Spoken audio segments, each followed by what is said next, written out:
I called Donald Trump a wannabe dictator. It's because he is. It's because he is. Maybe it's time for us to be a little more fierce. Because we have to ferociously push back on this. The thing that bothers a teacher more than anything is to watch a bully. Is there something going on that we're missing? Well, there's a couple of things. First of all, whose balls is he hiding in his cheeks? Yeah. That's the first question I want to know. And I don't love the way he says, fierce. Yeah. Tyrus starts with zero hesitation, calling Donald Trump a wannabe dictator and saying it twice just to make sure nobody misses the point. He argues that maybe it's time to be more fierce, because bullies only understand pushback. To him, watching a bully operate, especially an adult bully, is the most frustrating thing. And instead of gentle guidance, he believes the only way to deal with Trump's behavior is to bully him right back, exposing the weakness beneath the bravado. It's because he is. Maybe it's time for us to be a little more fierce. Because we have to ferociously push back on this. The thing that bothers a teacher more than anything is to watch a bully, to watch this bully and to stop it. And when it's a child, you talk to them and you tell them why bullying's wrong. But when it's adult like Donald Trump, you bully the out of him back. This is a weak, cruel man that takes it out. Suddenly the energy shifts. Breaking news shakes the room as Tyrus exposes Minnesota Governor Tim Walz like he just cracked open a locked vault in a basement. This isn't a casual rant. It's Tyrus in full demolition mode, tearing into Walz's political closet like someone searching for Wi-Fi in the wilderness. The mess that comes spilling out is chaotic, wild, and impossible to ignore, and the audience quickly realizes that Walz's carefully polished image is cracking under the pressure. Masculinity is deeply part of it. That's one of the, I think it goes, and you can look at the reasons why we've had this sort of dialectic over the Me Too movement. How do you fight it? This I notion think of I could kick most of their. What he's mad about is his own fault. He's mad about the image that was portrayed of him as the hunter. And who did that? You did that. We just laughed about it because the one thing you can't do is you can't front. You can't floss. Those are two key words when it comes to manhood. Tyrus insists Walz isn't just a harmless Midwest figure. He's a weak man hiding behind political slogans. Masculinity becomes part of the discussion as Tyrus compares Walz's behavior to someone fronting and flossing without having real strength behind it. He says this isn't petty anger. This is a breaking point. Tyrus describes waking up, scrolling headlines, and finally snapping. Enough is enough. Yeah. A teacher snatches the bully's ass up. Yeah. Come sit with me. That's what I know. Someone's bullying. Oh, you can sit with me for a while. And then I would lean on him. I'd bully him back. He's not a teacher. He's not a politician. He's a creepy guy who can't remember his speeches. I don't know what the hell was in the water in that White House, or was everyone on the same bad cocaine? But Kamala can't speak. He can't speak. Biden was so high he couldn't remember anything. Like, this is literally the dumbest administration of all time. Why is he talking? It really is the ultimate clown show. And I said this in the 5. He's a clown without... The takedown gets louder. Tyrus says Walz wasn't just mentioned. He was body slammed into the arena of public opinion. For years, Walz has been sold as the wholesome Minnesota dad next door. The teacher, the coach, the veteran, the friendly neighbor. But once Tyrus starts peeling back the layers, that clean image splits open like a frozen parking lot in spring, revealing the potholes underneath. Suddenly, the friendly smile doesn't look so friendly anymore. I feel bad for Elon. Mm-hmm. I would be furious if I was him. Mm-hmm. If this is who you sent to troll me? Yeah. Like, what am I doing wrong to get the guy from D Team to come out at Family Theater and call me names? Yeah. Like, Tim, I would, if they were like, oh, Tyrus, man, tough news cycle. Tim Walz is talking about you. I'd be like, old Timmy, I want to fight him so. Tyrus compares Walz not to a leader, but to a confused adult who can't remember basic speeches. The entire administration, he argues, has been a circus, a clown show where no one seems sober, alert, or capable. He mocks the idea that Walz is a wise teacher or seasoned politician, calling him instead a creepy guy pretending to know what he's doing while nothing adds up behind the scenes. My tweets, my DMs, like just one arm, and I just want to slap the. He's so weak. He brings nothing. If you were going to go after someone, man to man, hit him with a fact. Hit him with something real. Yes. You don't have anything. And here's the cold part. If Elon called him up and said, hey, Tim, you want a job?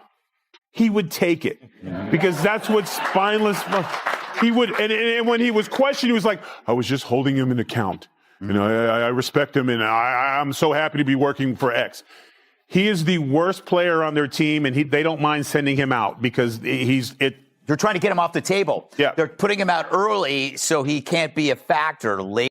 The image of Walz as the lovable neighbor dissolves further. Tyrus says the guy might show up with potato salad at a picnic, but no one should trust it. In his view, the wholesome routine is just a political costume. He jabs at Walz's contradictions. One day he's for something, the next he's completely against it. Tyrus says it's like Walz is auditioning for Cirque du Soleil with how fast he flips positions whenever the polls shift. Rachel Levine, look, he has a sports coat and a zip-up sweater underneath. No man wears that. I may have done that in the past. Yes. I won't now, Tyrus. No, and one day somebody's going to explain what a corporate income tax is to these people. It's not paid by this. It's not paid by the corporation. It's not like a building that goes, I've got to pay taxes. It's the workers. Tyrus digs deeper into political hypocrisy. He says Walz loves making big promises, free this, expanded that, but when it comes to delivering, everything collapses like a group project where nobody did the work. Tyrus turns the failures into comedy. Minnesota's problems pile higher, test scores drop lower, and the policies look as shaky as a politician claiming they shop at Target while arriving in a luxury SUV. That's a big red flag. Whenever you meet someone and they have to give you their resume, yes. And then as soon as they talk, you're like, that's why you gave me your resume. Yeah, because it doesn't speak for itself. You suck. Yeah. It's like when people have their PhD on their Twitter handle. It's like, this person's completely bonkers. And their pronouns. Yes. Are you mad, though, Tyrus, that, like, beards have been kind of co-opted by beta males like Tyler? Oh. No, because Watch what you say. It's like wait, hold on. Watch what I say. I will around, stick my hand up your back, and make you my puppet for the rest. Then comes Law and Order. Tyrus paints the chaotic imagery of Minnesota burning after George Floyd's death, arguing that Walz responded with confusion and hesitation. He mocks the idea of Walz stepping into chaos with nothing but a weak clap and a plea for calm while the state spiraled into mayhem. His military background, Tyrus says, gets used like a shield whenever leadership is questioned, not as proof of actual competence. Susie would say I would have won Pennsylvania easily anyway, even if the governor ran, the real governor, not the governor from Minnesota, he's a sick puppy, that guy. That poor guy, I feel sorry for him. But they made a... Tyrus compares Walz to a sitcom character trying way too hard to look relatable. He imagines Walz practicing empathy faces in the bathroom mirror, tilting his head just right to look concerned. The unity speeches, the rolled-up sleeves, the dad jokes. Tyrus says it's all an act, a costume, a used car salesman vibe wrapped in political polish. The car may look friendly, but it still won't start. Got something there? Hold on, before we do this, man, I got to protein up. Hold on. Chug, chug, chug, chug. Oh, he's chugging it. Oh, man. I need more protein, Gutfeld. I got my protein pudding, my protein shakes, jerky if you piss me off, but this ain't enough protein for this segment, Greg. I gotta old school this story here.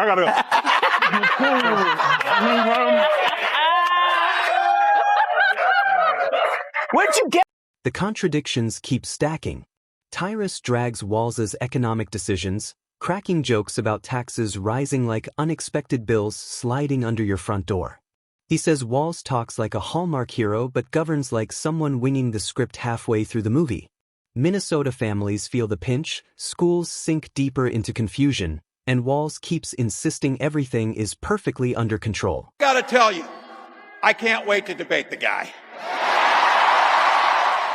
That is, if he's willing to get off the couch and show up. So, you see what I did there? I got to tell you, pointing out just an observation of mine that I made. I just have to say it. You know it, you feel it. These guys are creepy, and yes, just. Tyrus rips into how identity politics becomes Walz's escape hatch. Every issue becomes a performance. Diversity slogans here, woke speeches there, but no real results backing them up. Tyrus calls out the irony of claiming strength through diversity, while policies fall apart behind the curtain. He compares Walz's approach to fixing a fence with duct tape. Lots of effort, zero actual repair. Former VP nominee Tim Walz, he joined Beto O'Rourke at a Texas town hall last night, and the estrogen levels were enough to give Chuck Norris menstrual cramps. I wonder, is our strength our diversity? Our strength is our diversity. We've been talking about this for years as a country of immigrants, and we let them define the issue on immigration. We let them define the issue on DEI, and we let them define what woke is. We got ourselves in this mess because we weren't bold enough to stand up and say, you damn right we're proud of these policies. We're going to put them in, and we're going to execute them. So, wait, you lost because you weren't woke enough? Finally, Tyrus turns the spotlight on the bigger picture. Walz isn't unique. He's the perfect symbol of politicians everywhere who say one thing, do another, and expect applause anyway. Tyrus compares him to someone assembling IKEA furniture without reading instructions, confidently holding the Allen wrench while the entire structure wobbles. Once the curtain is pulled back, the audience can't unsee it. Walz's Minnesotanized persona becomes just another stage performance, and Tyrus makes sure everyone sees the truth beneath it.